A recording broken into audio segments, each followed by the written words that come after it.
Hello everybody, welcome to SuperDNA Chit Chat Series today. I'm Stefanie Chow, the CEO of SuperDNA and the host for this Chit Chat series. Do you know mental health topic have been gained much more attention, especially since pandemic lockdown period? And according to the Sun Daily in October 2022 last year, it was shocking to know that approximately 2.3 million people are suffering mental health issue itself. It's our great pleasure to have Xiuli. She's from Eunoia Mind Wellness Hub to talk and share with us what is mental health, what are the common mental health issues, and how do we tackle it. So, Xiuli, can you introduce yourself to our lovely audience here? Sure, thanks Stefanie. Hi everyone, my name is Xiuli. I'm a clinical psychologist from Eunoia Mind Wellness Hub. So my core services, or what I usually do, is I provide counseling and therapy services to people who might be experiencing some kind of emotional issues, or even if they just want to self-discover and learn more about their own mental health. Yeah, so that's just a little bit about me. So thank you so much to Steph for inviting me here today. I hope I can share some of my insights with everyone. And if you have any questions, you can always ask us later in the comments column. Thank you, Xiuli, for your very kind introduction. Now, Xiuli, we were talking this morning, it's like recently we have heard many reports on increased mental health issues. Can you kindly share with our audience here, what are the common mental health issues happening in Malaysia? Okay, good that you brought that up, and thank you so much for talking about the newspaper article last October about the 2.3 million people who might be suffering from mental health conditions in Malaysia. So in fact, earlier this year in March, there was a newspaper article by our health minister, and what it was mentioned was that they actually conducted a survey on mental health just within Federal Territory Kuala Lumpur. And what they found was that close to almost 330,000 Malaysians in KL itself are suffering from either depression or anxiety disorders. That's a lot. Yes. And you're talking about this year, March, right? Yes, so the report actually came out in March. You can find it in our major newspapers. So it's quite an alarming statistics. And I think they mentioned that a lot of it is because of environmental issues as well as post-pandemic changes, which has led to these conditions. Some rumors saying that depression may happen to anyone, any gender, even any age. Do you mind to share what is this depression basically? What is the sign and symptom also? So depression is actually a very common mood disturbance that we see among almost everyone. So you and I could also be potential candidates for depression depending on what is going on in our lives. So just to give you a quick idea of what depression is, so it's basically, like I mentioned, it's a disturbance in our mood and emotions. And very significant signs and symptoms you would see is that people who experience depressive symptoms tend to have very low energy. So you will see them looking very fatigued, tired most of the time, lack of energy, or very sluggish, means that their movements are very slow. And some people will say, oh, what's wrong with you? You know, why do you look so lack of energy? So that's one of the significant ways we can start to spot signs of depression. That is quite common. Later on we will dig in further. How do we assess whether we have depression? But nowadays, what caused depression really? Why the figures that you mentioned is really shocking. What is the reason causing all this depression? Okay, so I will borrow some more from that article because I think it's a very good start to introduce what are the main factors or causes to depression. So based on the article, it was mentioned that a lot of it has to do with lifestyle changes and life stressors. So what we're looking at is, for example, like I mentioned earlier, post-pandemic stress. There has been a lot of major changes that people go through. So it could be work-related changes. Maybe some people may have lost their jobs during the pandemic, or for example, even if they didn't lose their job, maybe their job responsibility increased, but the pay is still the same. So that is also very high stress because obviously even though your salary is maintained, but maybe living expenses have increased. So we are also looking at financial stress. For example, rates of inflation are going up, prices of goods and just daily products is so expensive now. People with families or dependents who rely on them for that income may start to feel the pinch, and that's where they might start to feel some symptoms of depression coming up. I see. I think that also explains why the shocking number as well. Correct. Then, is there only one type of depression, or there could be a different type of depression out there? Well, I mean, the major one that we usually call is major depressive disorder. So that is, in layman terms, clinical depression. So it's just depression because they have low mood and some of the other signs and symptoms I mentioned earlier.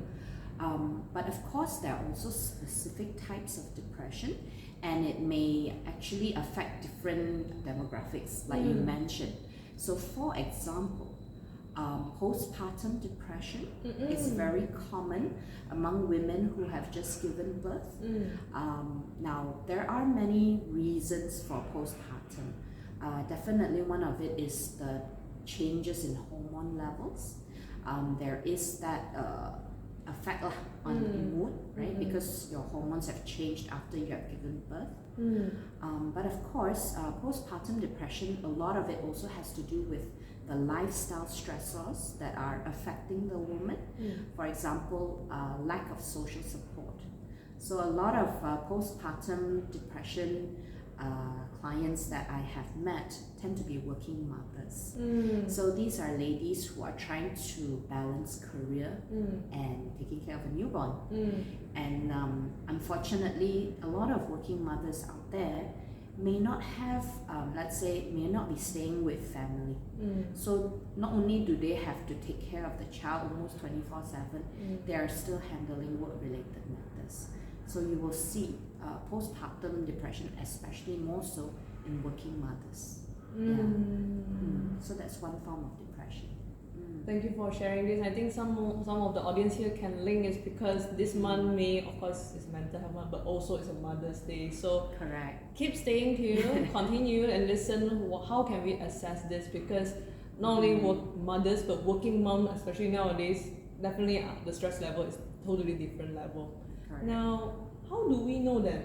For working people like us or working moms, how do we know we are suffering depression?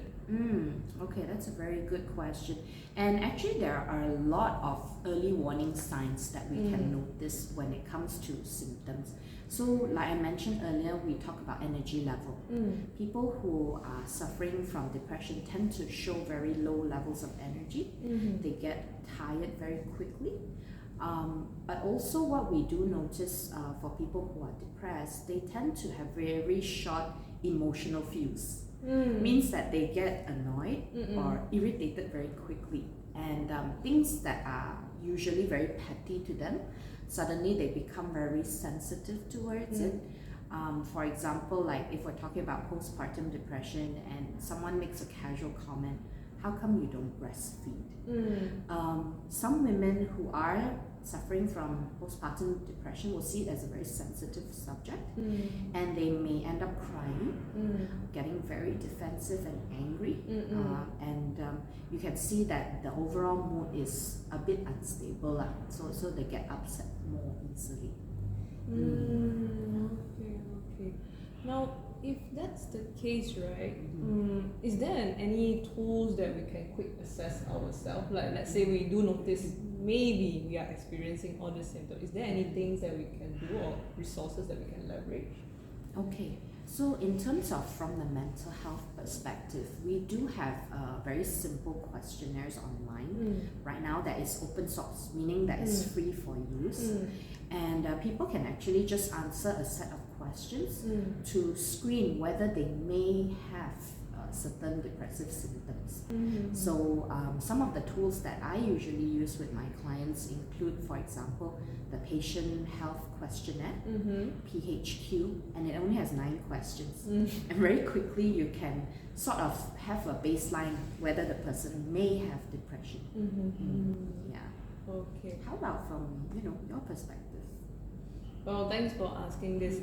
I think women or people who are suffering depression, we need to know that there are so many tools out there nowadays. We are much better than our older generation or our ancestry. So don't be shy. I think the crucial one that now both of us, to those audience who don't know, we both of us very strongly believe that knowledge is power. For us, SuperDNA, we are trying to help people to know whether they have high risk in terms of mental health or any other risk through DNA testing. That's what we're trying to help as well. And now we try to complement that part of puzzle, and some people say worry that depression maybe is inheritable, all that stuff. So that's the part where SuperDNA can do. But of course, we encourage audience to leverage different tools to find a bigger picture about themselves. That's right. Another one that I noticed from our clientele is that some they suspect their teenagers are having depression as well. Is that really true? Okay, that's a very good question. And yes, we are seeing a growing number of teenagers who have depressive symptoms.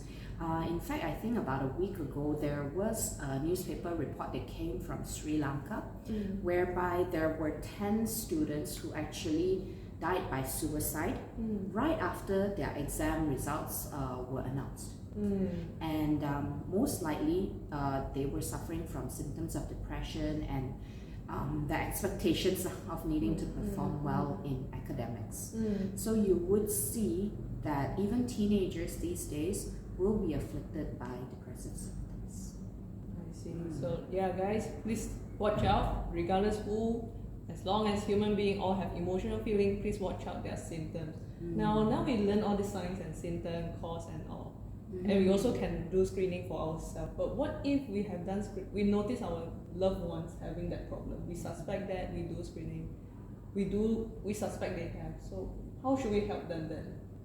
Okay, that's a very good question. And I think in Malaysia, typically, it's a very sensitive topic. Oh yes, certainly, certainly.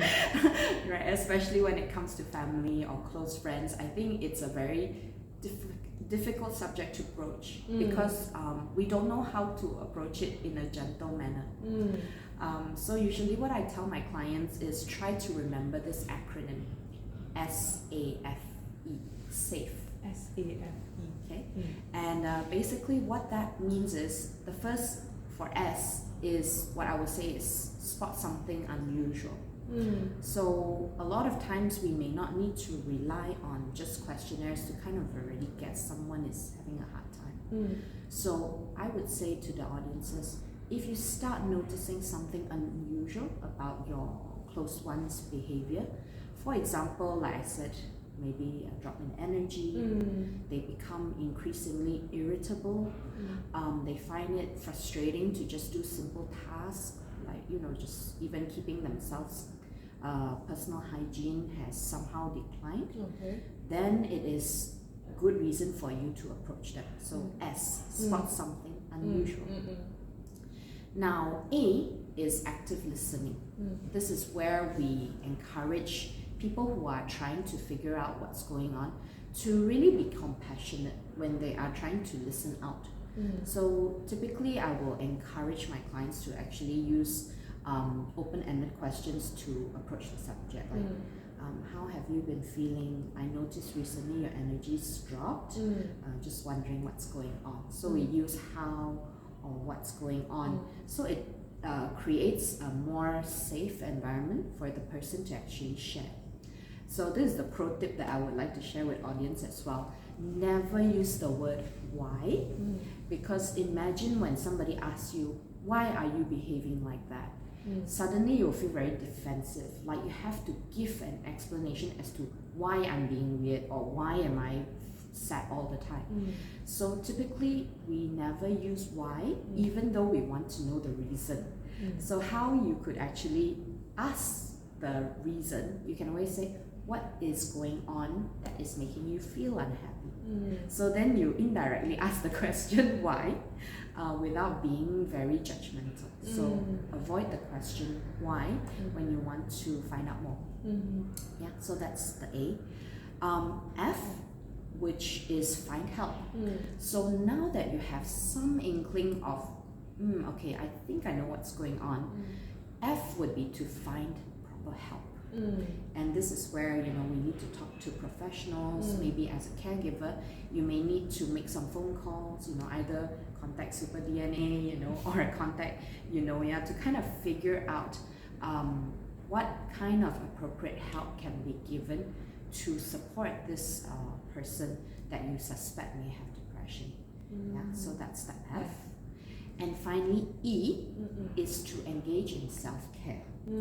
Now, when we try to help people, it takes away a lot of our emotional energy too. And especially if, let's say, the person who we talk to actually gives us the lowdown, literally, you know, spells everything out, tells you exactly what is the problem, and, you know, we get upset too, especially more so if they are our family and friends, right? We will feel their pain, and somehow or rather, it will keep playing on our mind. What could I have done better? How could I have helped? How could I have not noticed? There's a lot of guilt and self-blame that comes to us.